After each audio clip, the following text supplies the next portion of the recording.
Madame la Présidente du Conseil national des droits de l'homme, Messieurs les maires de Fès et Essaouira, Messieurs les représentants des chambres parlementaires, Messieurs le directeur exécutif du Fonds mondial de Genève, Madame la coordinatrice résidente des systèmes des Nations unies pour le développement du Maroc, Madame la présidente du comité de coordination au Maroc, Monsieur le président du Conseil de l'ordre des médecins, Mesdames et Messieurs les directeurs centraux et régionaux du ministère de la Santé et de la Protection sociale, Mesdames et Messieurs les représentants des organisations non gouvernementales, Mesdames et Messieurs les représentants des personnes vivant avec le VIH et des populations clés au comité du mécanisme de coordination, honorable assistance, Mesdames et Messieurs, je suis ravi aujourd'hui de célébrer avec vous la journée mondiale contre le sida. Rendez-vous annuel pour faire le point sur la situation épidémiologique, mettre en exergue les acquis de la riposte et communiquer sur les perspectives en matière d'infection du VIH et du sida. Notre pays a choisi pour la célébration de cette année le thème « Le dépistage précoce pour une génération sans sida », en vue de souligner encore une fois l'importance cruciale de la détection précoce dans notre combat contre le VIH-sida, aussi bien pour une vie normale des personnes affectées que pour briser la chaîne de transmission. La proportion des personnes supposées être infectées par le VIH qui connaissent leur statut sérologique étant actuellement de 78%, dans un contexte de très faible prévalence nationale, mais d'hétérogénéité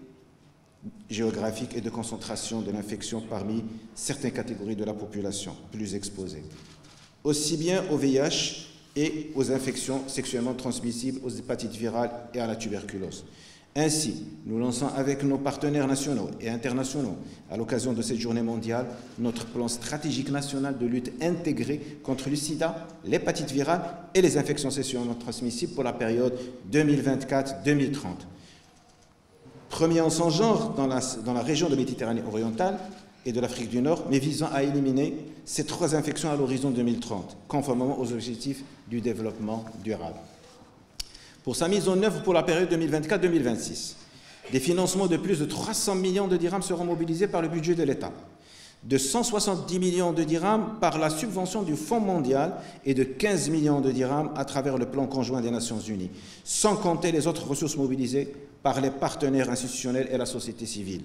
Ce plan stratégique de lutte intégré contre ces 3 affections, sida, IST et hépatite virale, érigé en priorité nationale de santé publique, se fera plus renforcé par le chantier révolutionnaire de refonte du système de santé qui traduit la volonté et la vision éclairée de Sa Majesté le roi Mohammed VI, que Dieu l'assiste, visant la généralisation de la protection sociale et de la couverture médicale.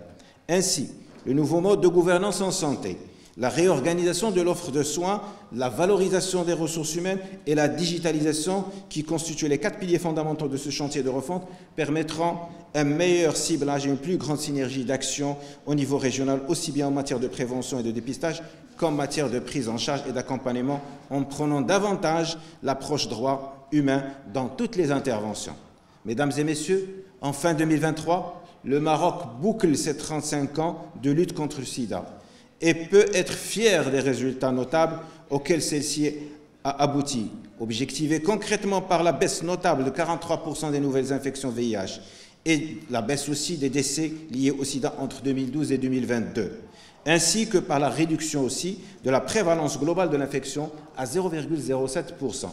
Cela n'aurait pas été possible sans l'engagement et la mobilisation de l'ensemble des partenaires de la riposte, nationaux et internationaux, des départements et de la société civile et des communautés, faisant du Maroc un modèle dans la région MENA, ayant atteint le 2e et 3e 95%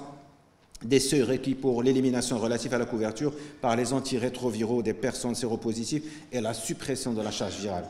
Ainsi, des progrès notables en matière de couverture et d'accès aux différents services de prévention, de dépistage, de soins et d'appui ont permis d'améliorer les indicateurs de performance de la riposte nationale au VIH-Sida.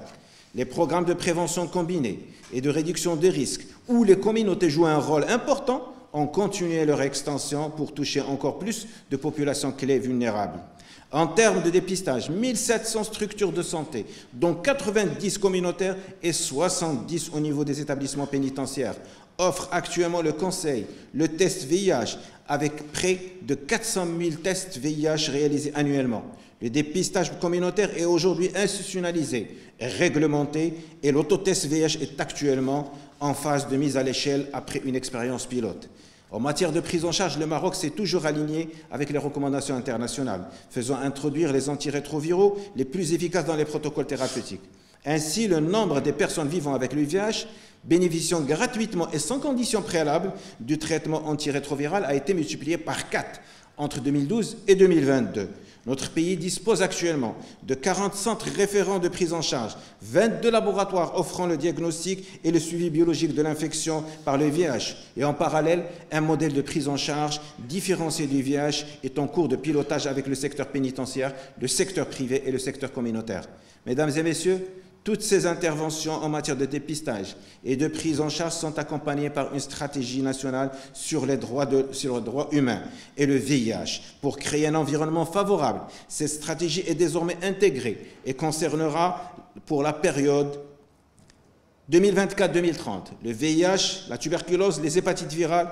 et a été conjointement élaborée avec le Conseil national, cette stratégie Conseil national des droits de l'homme. Cette stratégie a pour objectif aussi de promouvoir, de protéger les droits humains liés aux 3 maladies et au genre et d'assurer que les personnes affectées, les populations clés, accèdent aux services de soins sans stigmatisation, sans discrimination et se protègent et vivent avec dignité afin de converger vers la vision zéro nouvelle infection, zéro discrimination et zéro décès prôné par l'ONU-SIDA. Mesdames et messieurs, ces performances n'auraient pas été possibles sans la dynamique impulsée par Sa Majesté le roi Mohammed VI, que Dieu l'assiste,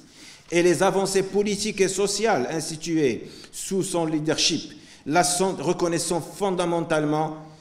le droit à la santé et prônant la promotion des droits de l'homme ainsi que l'équité du genre et la réduction des inégalités sociales. Ces performances n'auraient pas été possibles non plus sans le partenariat exemplaire développé entre les institutions et la communauté, célébré en cette journée mondiale, et l'appui sans relâche de nos partenaires. Malgré ces progrès plusieurs défis restent encore à relever pour l'atteinte des objectifs escomptés, notamment l'extension des services de prévention et de dépistage afin d'accélérer l'atteinte du premier 95% du seuil requis. Mesdames et messieurs, je tiens à remercier tous nos partenaires nationaux et des départements gouvernementaux de la société civile et de communautés pour le fort engagement et les efforts qu'ils ne cessent de déployer en matière de lutte contre le sida. Je remercie également le Fonds mondial de lutte contre le sida, la tuberculose et le paludisme pour son appui continu et infaillible à la lutte contre le sida au Maroc. Mes remerciements vont également à l'ONU-SIDA et à toutes les agences des Nations Unies, ainsi qu'à nos partenaires de la coopération multi- et bilatérale. Enfin, je tiens à rendre hommage à l'ensemble des professionnels de la santé, du secteur public et privé, et plus particulièrement ceux des structures centrales et des services déconcentrés du ministère de la Santé et de la Protection sociale pour leur effort considérable et continu dans la lutte contre le VIH-Sida, les infections sexuellement transmissibles et les hépatites virales. Et merci pour votre attention.